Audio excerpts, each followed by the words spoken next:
우리 성도님들 한 여세 동안 평안하셨습니까? 오늘 또 말씀을 사모하시는 심령으로 주님 앞에 이르신 우리 모든 성도님들에게 성령으로 충만한 그런 은혜가 함께하길 축복합니다. 오늘 저는 함께 교독한 말씀을 중심으로 해서 그 길을 뚫어라 라는 이런 좀 특별한 제목으로 구약 속에 나타난 예수님에 대한 말씀 29번째 시간을 함께 은혜를 나누고자 합니다. 오늘 또 드리는 이 내용이 그렇게 흔한 내용이 아닙니다. 많이 들어본 말씀이 아닐 것입니다. 하나님께서는 이스라엘에게 많은 법들을 주셨습니다. 먼저는 하나님과 우리와의 관계를 말해주는 십계명을 주셨고요. 그리고 구속의 경륜을 잊지 않고 믿음을 버리지 않도록 하기 위하여서 제사 제도에 관한 법을 주셨습니다. 그리고 하나님의 백성들은 일반 다른 사람들보다 더 건강하게 살아야 하기 때문에 건강에 관한 법도 주셨습니다. 그리고 선택된 백성의 나라도 다른 나라와 달라야 하기 때문에 나라에 관한 법도 주셨습니다. 그리고 그들이 모여 살고 있는 사회도 있었기 때문에 사회생활과 관련된 그런 법도 주셨습니다. 바로 그것이 이스라엘 나라의 민족에 관한 민족법입니다. 성경이 율법이라고 할 때에, 성경이 하나님의 율법이라고 할 때에는 바로 이런 모든 것들이 다 포함되어 있습니다. 성경에 기록된 모든 법들을 다 통칭하는 그 용어가 율법이라 그렇게 말합니다. 이 중에 어떤 법들은 시간이 가면은 폐지되어야 할 그런 법도 있습니다. 그리고 어떤 법들은 환경이 달라지면은 폐지될 그런 법도 있습니다. 또 어떤 법들은 문화가 달라지면은 폐지될 그런 법도 있습니다. 이런 것을 많은 사람들은 모르기 때문에 예수님께서 십자가로 폐지된 율법은 구약의 모든 법들을 갖고 그렇게 하시는 분들이 있다 하는 겁니다.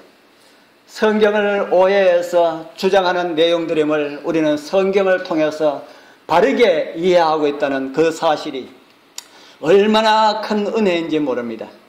예수님을 상징하는 어린 양을 잡아 제사 드리는 그러한 법들 언제 되면 폐지가 되겠습니까? 예수님을 상징하는 양을 잡아서 제사 드리는 이 법들은 언제 폐지될 것입니까? 왜 예수님 오시면 그것이 폐지가 됩니까? 그 어린 양은 예수님을 상징하는 것이기 때문에 그림자가 실제를 만나게 되면 폐지될 것이다 하는 겁니다. 이스라엘 나라는 왕과 관련된 그런 법이 있습니다. 그 법은 언제까지 지켜야 되겠습니까? 이스라엘 나라의 왕과 관련된 이런 법들은 언제까지 지켜져야 될 것입니까? 이스라엘 나라가 존속할 때까지, 그리고 왕정이 있을 때까지 그 법이 있을 것이다 하는 겁니다. 오늘날 이스라엘 나라에 왕이 있습니까? 없습니까? 왕이 없잖아요. 그래서 비록 성경에 기록되어 있지만은 성경에 나타난 그 왕과 관련된 그 법은 그들이 교훈을 받을 수가 있을지라도 그 법은 상관이 없는 법이다 하는 겁니다. 그리고 레위기 11장에 보면은 음식물과 관련된 이런 법이 있습니다. 그거는 왜 주셨을까요? 음식물과 관련된 이런 법들은 왜 주셨을까요? 제가 인터넷에 그런 내용이 올라와 있어서 제가 답변을 하기를, 하나님 백성들은 다른 사람들보다 더 건강하게 살 수 있도록 하기 위하여서 하나님께서 건강에 관련된 이런 법을 주셨습니다 하고 제가 올렸어요. 맞습니까? 틀립니까? 여러분들은 맞다 그러는데 그 인터넷에 답변을 다는 90%가 아니라 합니다. 그럼 왜 그 법을 주셨습니까? 그렇게 하니까 오히려 그들이 빈정대면서 하는 말이, 영혼이 중요하지 썩어 빠질 육이 무엇이 중요해서 하나님께서 그 육을 관리하기 위하여서 육신의 건강을 위하여서 그런 법을 주셨을까? 그렇게 이야기를 합니다. 여러분들도 그 말 맞다고 생각합니까? 그 사람들은 영혼에 대해서 모르기 때문에 그렇게 이야기합니다.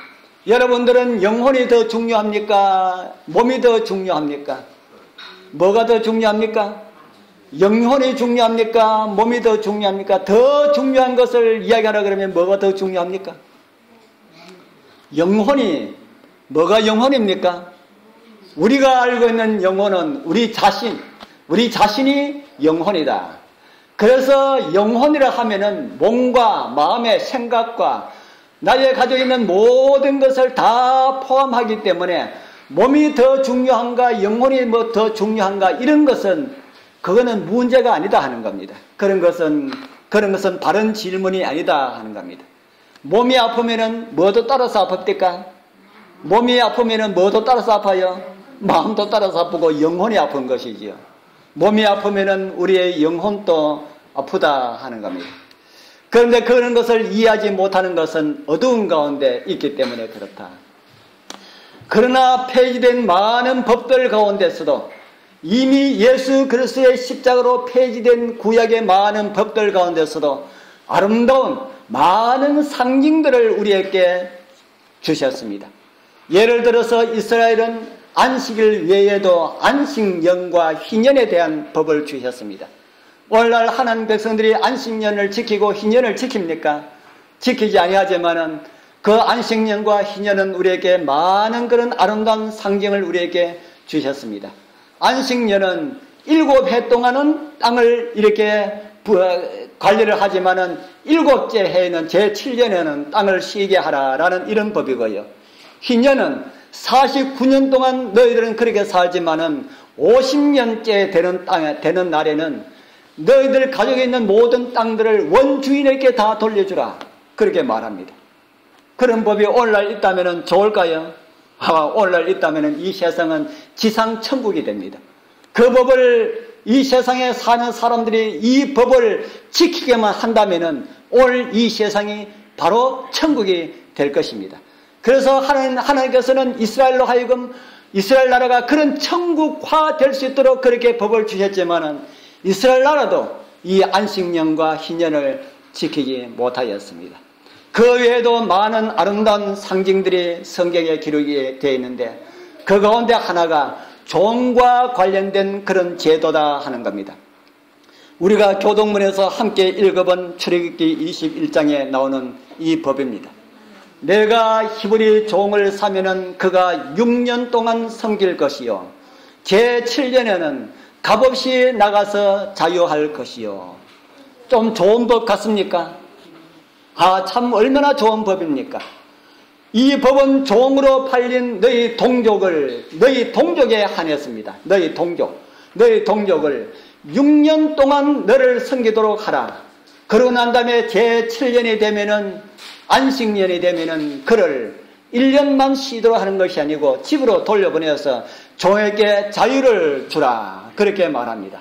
참 좋은 제도지요. 우리가 이 땅에서 6,000년 동안 죄의 환경 가운데 살다가 7,000년이 되면은 진정한 자유가 있다는 그런 천국을 소유하게 될 것이라는 이런 상징도 되기도 합니다. 그런데 그 아름다운 상징이 고역한 법과 같은 이런 느낌을 가지게 하는 말씀이 그 다음에 있다는 겁니다.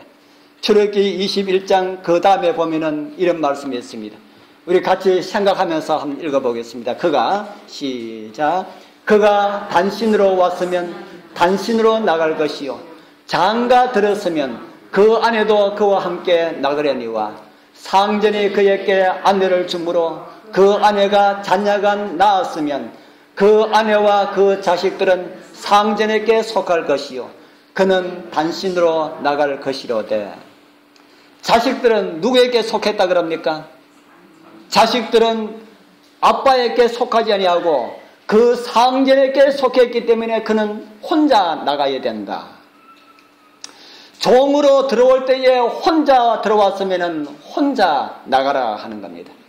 결혼해서 부인하고 함께 왔으면 부인과 함께 나간다. 그런데 상전이 그에게 아내를 주므로 그가 혼자 종으로 들어와서 그 집에서 장가를 가서 자녀를 낳았으면 그 아내와 그 자식들은 누구에게 속한다 그럽니까? 그 아내와 자식들은 주인에게 속하기 때문에 7년째 나갈 때는 너 혼자 나가야 된다. 부인하고 자식하고는 두고 혼자 나가라. 그렇게 말하는 겁니다. 그러면은 그 중에 내가 처자를 사랑하니 그만 이 집에 평생 살겠습니다 하면은 어떻게 하라고 했습니까? 주인이 종을 기둥으로 데리고 가서 그 귀에다가 구멍을 뚫고 송곳으로 귀를 뚫어서 그 집에 평생 종으로 살게 하라. 저는 이 말씀 처음에 읽을 때에 이야, 성경 가운데 사람을 평생 종으로 삼을 수 있는 악법이 기록되어 있구나. 저 그렇게 생각했습니다. 우리 여러분들은 그렇게 생각이 안 듭니까? 어떻게 사랑의 하나님께서 사람을 평생 종으로 꼼짝 못하고 종으로 부를 수 있는 것을 성경에 기록해 놨는가? 저는 이 말씀을 읽고 굉장히 충격을 받았습니다. 그렇기 때문에 오늘날과 같은 이 설교가 만들어질 수가 있었습니다.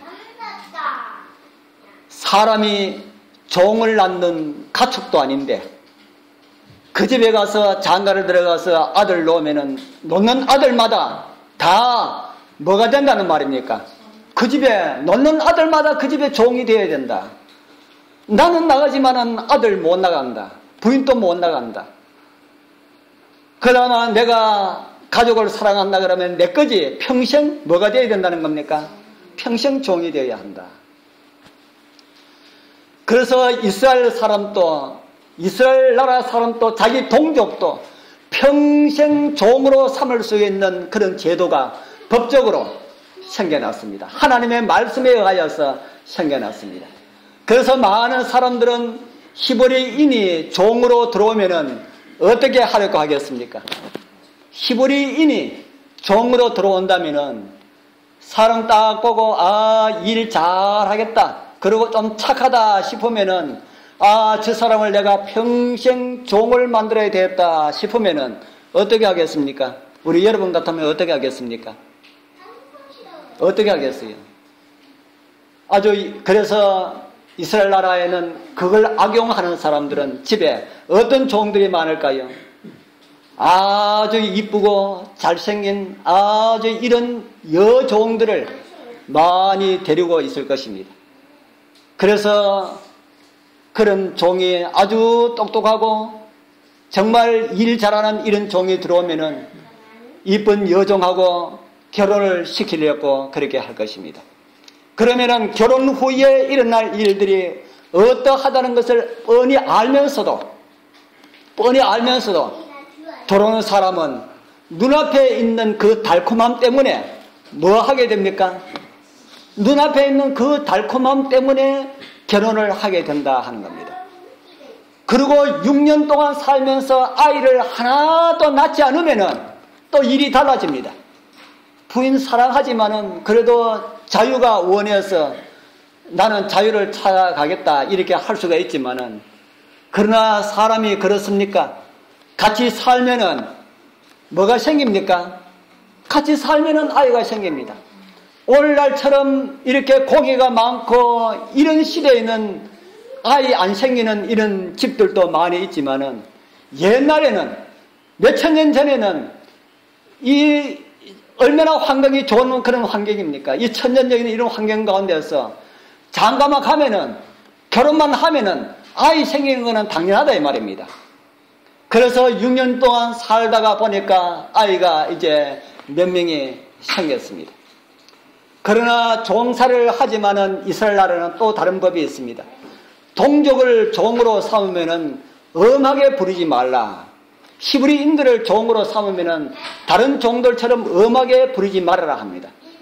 그래서 엄하게 부리지 않기 때문에 아마 다른 종들을 감독하는 이런 일들, 종들을 관리하는, 집안을 관리하는 이런 일들을 시키지 않았을까 하는 생각이 듭니다만은 모르겠습니다. 그러나 신부는 뭡니까? 신부는 종일 뿐이다. 그렇게 해서 이제 6년이 지나갑니다. 여우 같은 아내도 있고 또 뭐 같은 자식이라 그럽니까?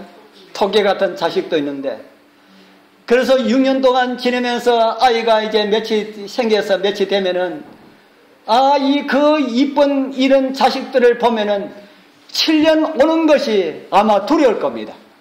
이제 한 해, 두 해, 3년, 4년, 5년, 6년, 이제 7년이 다 되었습니다. 나가려 하니까 발걸음이 도저히 떨어지지 않는 겁니다. 그래서 우리는 이런 말씀을 보게 됩니다. 종이 진정으로 말하기를 내가 상전과 상전을 사랑하겠습니까? 내가 상전과 내 처자를 사랑하니 나가서 자유하지 않겠노라 하면은 우리 아까 읽어본 그 말씀대로 상전이 그를 데려다가 재판장에게로 갈 것이요 또 그를 문이나 문설주 앞으로 데려다가 가서 그것에다가 송곳으로 그 길을 뚫을 것이라.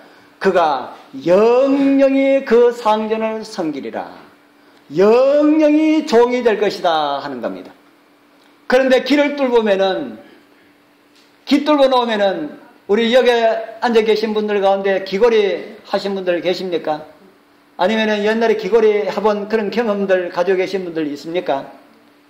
길은 뚫으면은 뚫고 무언가를 끼워 놓지 않으면은 조금 시간이 지나면은 어떻게 됩니까? 막힌다 하더라고요. 저는 안 뚫고 와서 모르는데 저는 근방에 많이 다니면서 그 기가 막혀가지고 새로 뚫는 사람을 아주 참 많이 봤습니다. 그래서 왜 그거 새로 뚫어야 합니까? 하고 물으면은 기는 뚫었다가 얼마 동안 기고를 하지 않으면은 자동적으로 이렇게 막힙니다. 그래요. 그러니까 종도 뚫었다가 막히면은 뭐가 아닙니까? 종이 아니에요.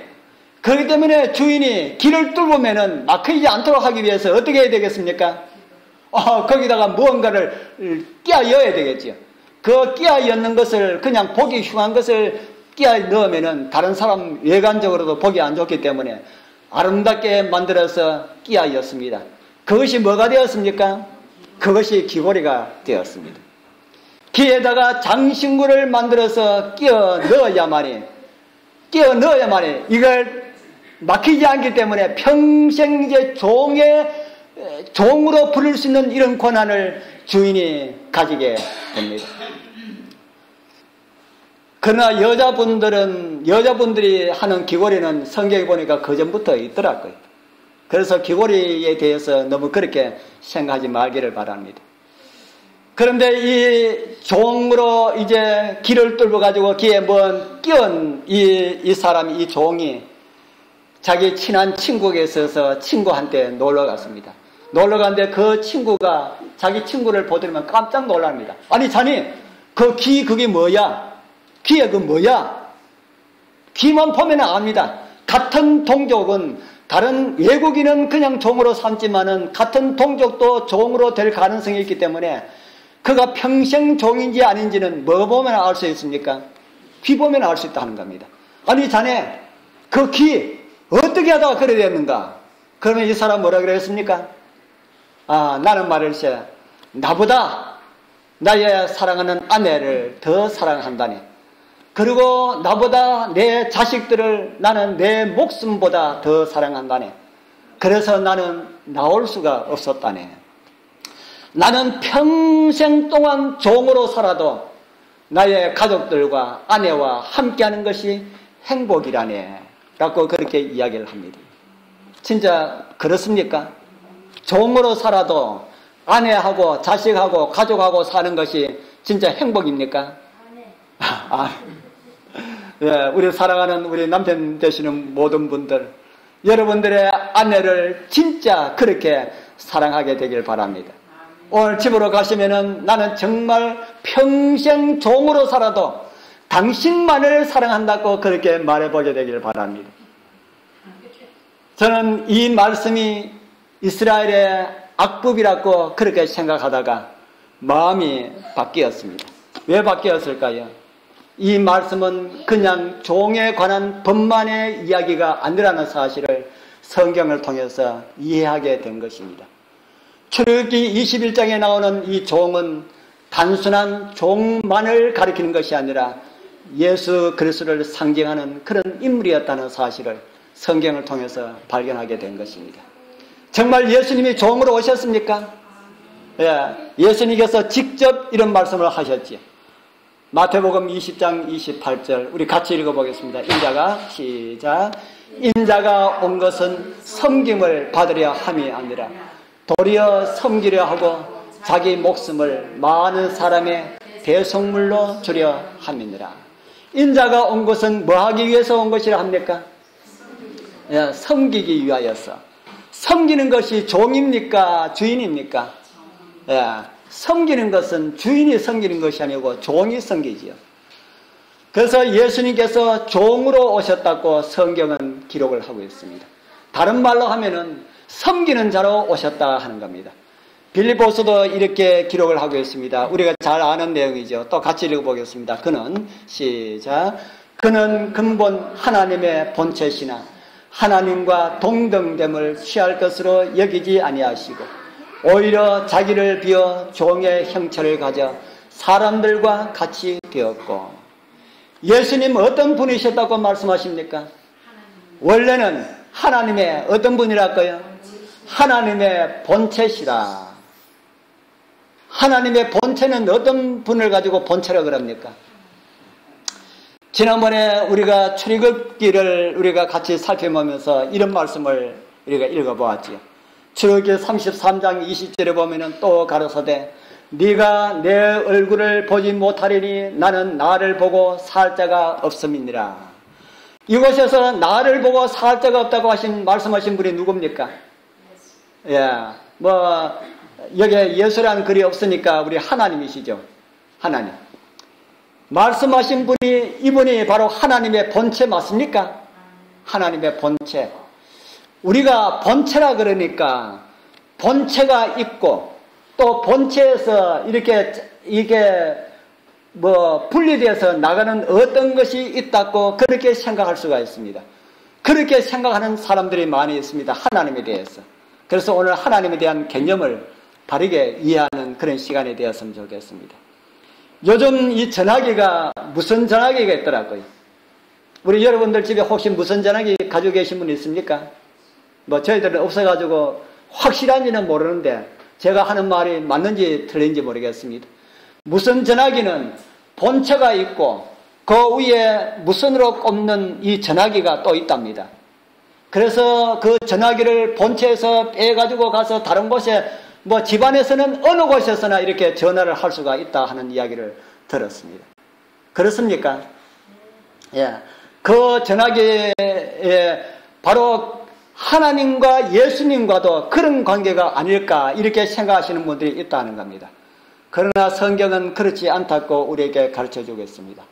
예수님은 하나님의 본체이시라고 말씀하셨으니까 분명히 예수님은 하나님의 본체이십니다. 그러면은 하나님은 본체일까요? 그 꼽혀있는 전화기일까요? 하나님은 본체일까요? 꼽혀있는 전화기 빼가지고 어느 곳으로 다닐 수 있는 그런 전화기일까요? 하나님은 어떤 분일까요? 예, 하나님도 본체이시다. 성령님은 어떤 분일까요? 성령님은 많이 활동하는 것을 하시니까 성령님은 본체가 아닌 거지요. 성령은 본체일까? 아니면 성령은 꼽혀있는 전화기와 같은 그런 전화기일까? 성령은 어떤 분이십니까? 예, 성령도 본체이시다. 아버지도 본체이시고 예수님도 본체이시고 성령님도 본체이시다. 아버지와 아들과 성령 그분들은 구약에서 예수님께서 사람 되어 아들 되어 오시기 전에 그분께서는 다 아버지로 불려졌던 그런 분이시다. 다 여호와로 불려졌던 그런 분이시다 하는 겁니다. 맞습니까? 예, 성경을 통해서 확인을 한번 해보겠습니다. 진짜 그런지 안 그런지. 창세기 19장 24절 이 내용은 소돔성을 이렇게 심판하는 이런 내용입니다. 말씀을 깊이 생각하시면서 짧은 말씀이지만 우리 같이 읽어보겠습니다. 여호와께서 시작. 여호와께서 하늘 곧 여호와께로서 유황과 불을 비같이 소돔과 고모라에 내리사. 누구에게서 유황불을 내리게 하셨다 그럽니까?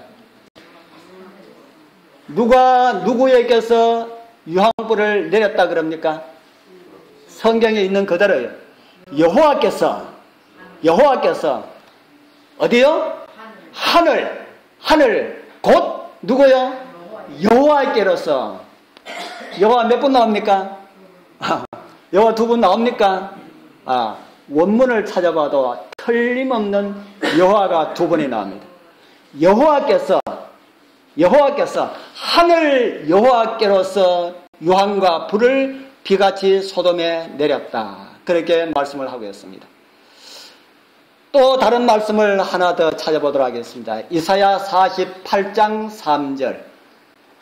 여호와께서 가라사대 내가 옛적에 장래사를 고하였고 내 입에서 내어 보냈고 내가 홀연히 그 일을 행하여 이루었느니라. 여호와께서 가라사대라고 말씀하시면서 그 다음에는 어떤 말씀을 주십니까? 내가 하죠. 내가. 여호와께서 가라사대 내가 누굽니까? 이사야 48장에 말하는 내가는 누굽니까? 내가는 해석하려고 하지 마시고 성경에 있는 그대로 여호와시죠. 또 쭉 내려가서 그 글자가 보입니까? 밑에 있는 작은 글자 쭉 내려가서 이사야 48장 12절 보입니까? 잘 안 보이죠? 확대경을 대보면 이렇게 크게 보입니다. 야곱아 나의 부른 이스라엘아 나를 들으라. 나는 그니 나는 처음이요 또 마지막이라. 나는 누구일까요? 48장 3절에 말하는 여호와입니다. 여호와가 말씀을 가라사대 하고 내가 하고 난 다음에 48장 12절까지 내가 나 이렇게 쭉 말씀하시다가 여호와 야곱아 나의 부른 이스라엘아 나를 들으라 하고 여호와께서 말씀하십니다. 그리고 또 쭉 내려가서 16절 한번 볼까요? 16절 확대경을 대어가지고 한번 보겠습니다. 우리 같이 읽어보겠습니다. 생각하면서요. 너희는 시작. 너희는 내게 가까이 나와 이 말을 들으라. 내가 처음부터 그것을 비밀히 말하지 아니하였나니 그 말이 있을 때부터 내가 거기 있었노라 하셨느니라. 이제는 주 여호와께서 나와 그 신을 보내셨느니라. 아멘.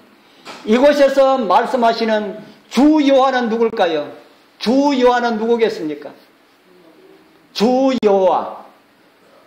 그리고 나는 누구입니까? 나. 주 여호와께서 나와 하는 나는 누구일까요? 제가 성경절 쭉 적어놨지 않습니까?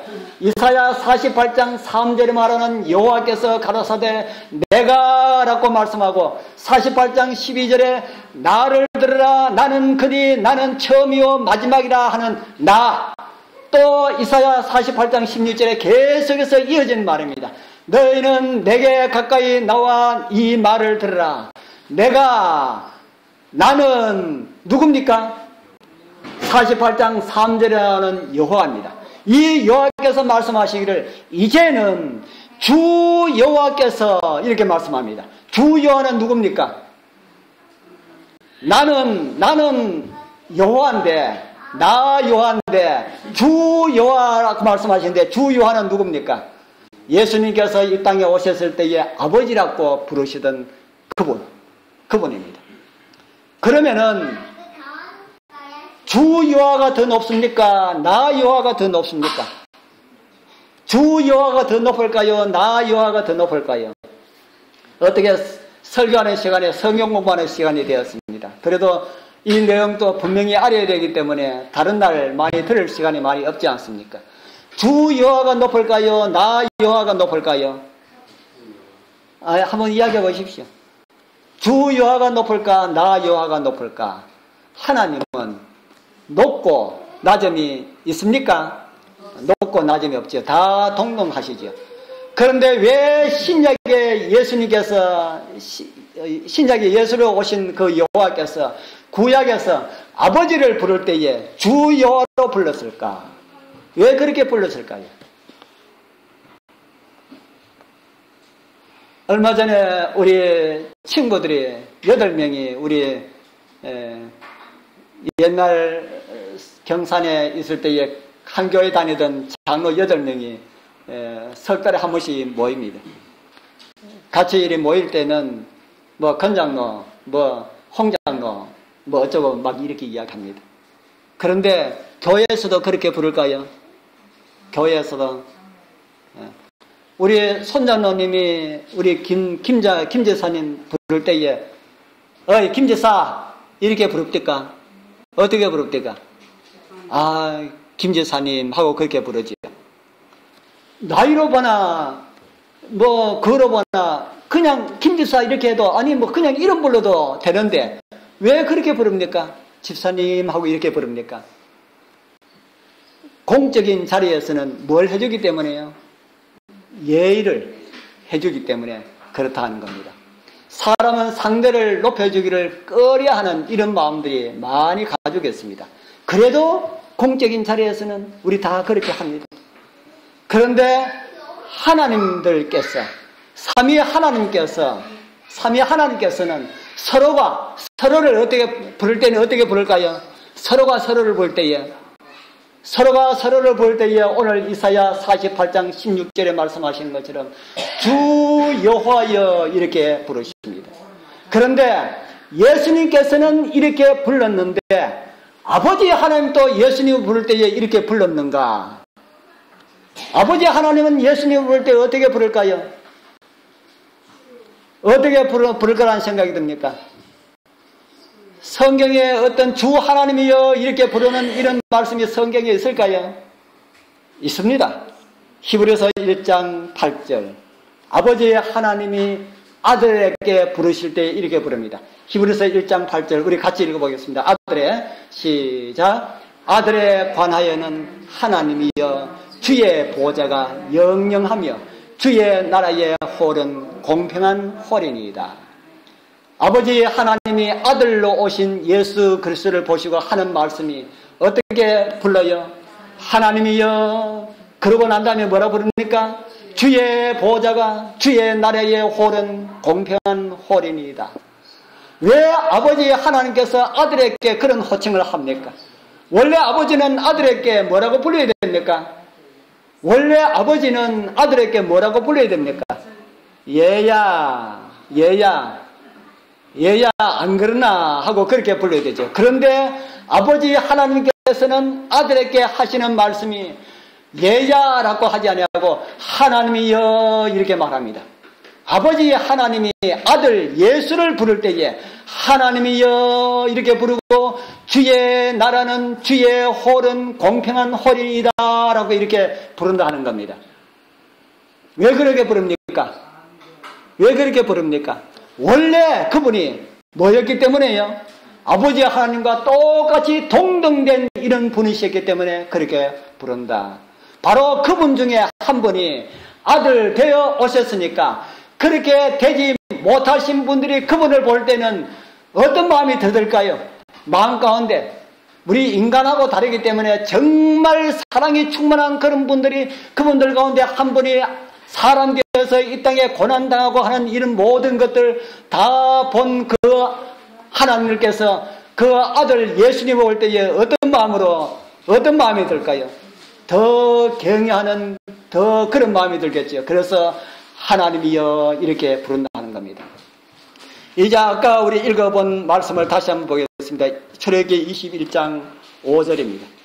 종이 진정으로 말하기를 내가 상전과 내 처자를 사랑하니 나가서 자유하지 않겠노라 하면은 여기에 나오는 종이 예수님을 상징한다고 말씀을 드렸지. 그러면은 어떻게 이 말씀을 해석하고 이해하면 되겠습니까? 하나님께서 사람을 너무 사랑하셔서 영원한 아버지 하나님이 무엇이 되겠다 하시는 겁니까? 영원한 아버지 하나님께서 내가 내 사랑하는 자식들을 사랑하니 자유를 버리겠다. 영원한 종이 되겠다.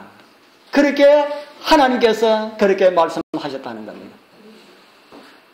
종은 어떻게 하는 것이 종입니까?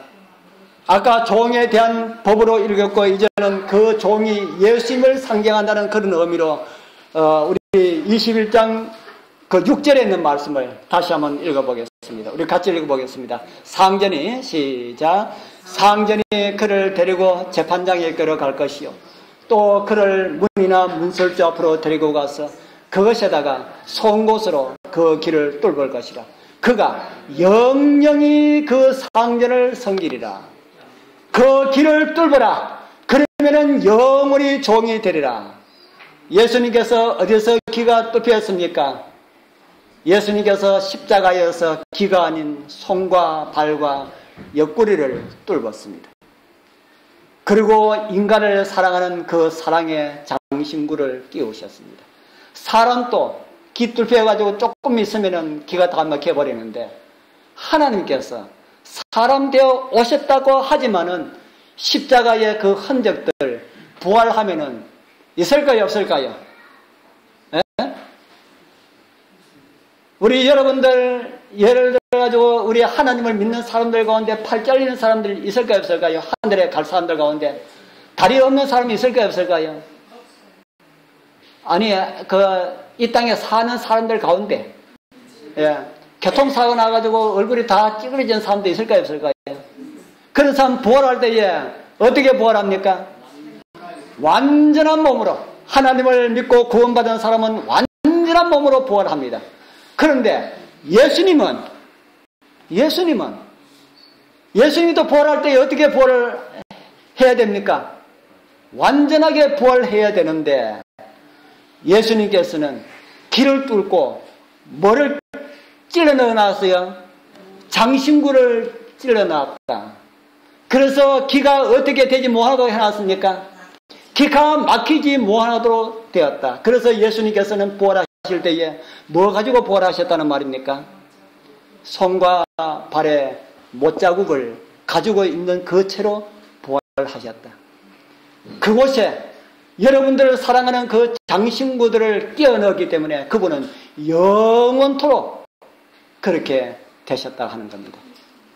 그래서 성경에서 우리는 이런 말씀을 읽을 수가 있습니다. 이사야 49장 16절 우리 같이 읽어보겠습니다. 내가 너를 내 손바닥에 새겼고 너의 성벽이 항상 내 앞에 있나니. 예수님 십자가에 못 박히실 때에 그 손이 우리를 향한 장신구를 끼워 넣으셨다. 누구에 의해서가 아닌 예수님 스스로 자원해서 그랬다 하는 겁니다. 그래서 대못으로 새겨진 저와 여러분들의 이름이 어디 있다는 겁니까? 우리 주님의 손바닥에 있다. 그래서 우리 주님께서는 오늘도 손바닥을 볼 때마다 누구를 잊지 못합니까? 저와 여러분들을 잊지 못합니다. 왜 잊지 못합니까? 손바닥에 대못으로 새겨진 저와 여러분들의 이름이 그곳에 있기 때문에 그렇다는 겁니다. 그래서 그분은 하늘 동료를 만나러 나갈 때에 하늘 거민들이 이런 말을 합니다. 스가랴 13장 6절 상징적으로 나타난 예수님과의 대화를 이야기합니다. 같이 한번 읽어보겠습니다. 혹이 시작.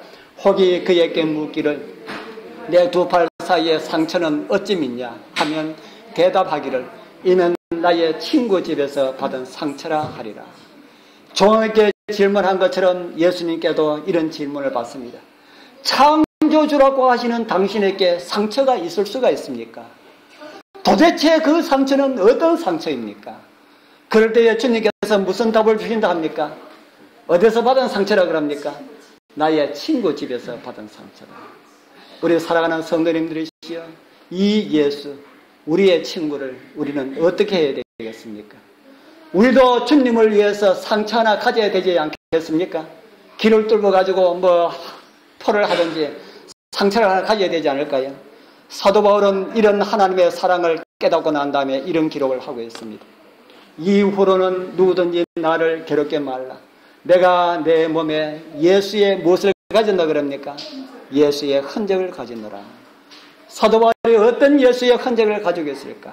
빌립보 1장 8절에 그 흔적을 말합니다. 내가 예수 그리스도의 무엇으로 말합니까?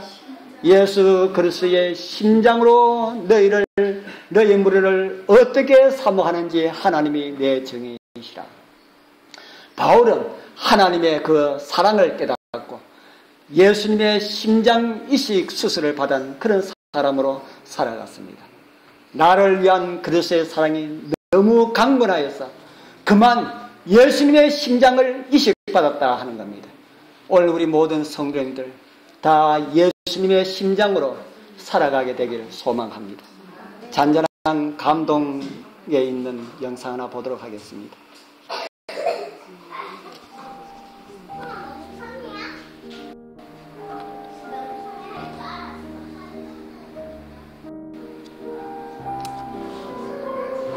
여행에서 돌아오다가 가족은 큰 사고를 당하고 맙니다. 그 사고로 나는 거의 보호대 없이는 걸을 수가 없는 다리를 완전히 못 서게 되었습니다. 나는 사춘기를 보내면서 죽고 싶을 정도의 열등감에 시달렸다. 내가 밥도 먹지 않고 이랬을 때 나에게 위안이 된 사람은 바로 아버지였다 그럽니다. 아빠가 그렇게 된 것은 아빠가 나처럼 똑같이 다리를 못 서게 되었는데 그 아빠 때문에 사춘기를 그렇게 넘기게 되었다 하는 겁니다. 그런데 대학 입학식 날 아빠는 나를 자랑스럽다고 말하면서 눈물을 글썽이셨다. 입학식을 끝나고 나올 때에 갑자기 사건이 벌어집니다.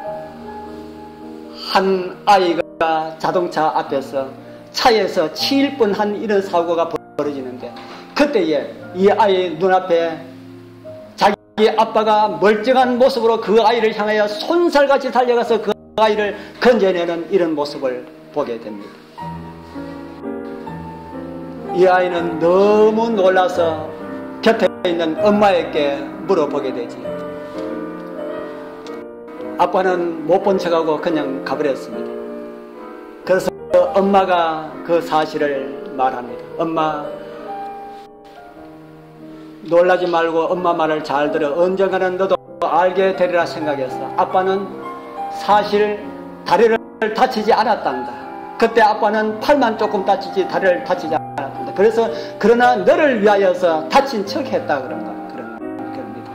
내 그래서 왜 아빠께서 나도 모르게 울음이 터져나왔다. 딸을 위하여서 딸이 대학교 갈 때까지 장애인으로 그는 아버지는 살았다 합니다.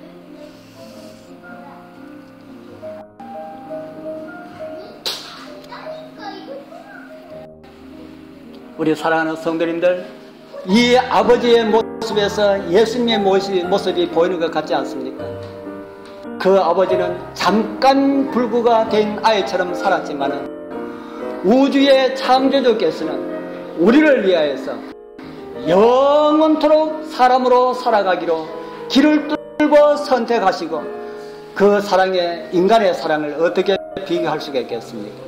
아버지가 멀쩡한 다리를 가지고 딸처럼 쩔뚝거리면서 살았던 그 4년, 우리는 이다음 주님 오시는 그날 우주의 창조주께서 영원토록 사람 되신 그분의 모습을 보게 될 것입니다. 그날까지 그 사랑 잊지 말고 그분을 섭섭하게 해드리지 않기 위하여서 우리 모두 정말 하나님의 말씀에 순종하는 우리 모두가 되길 축복합니다.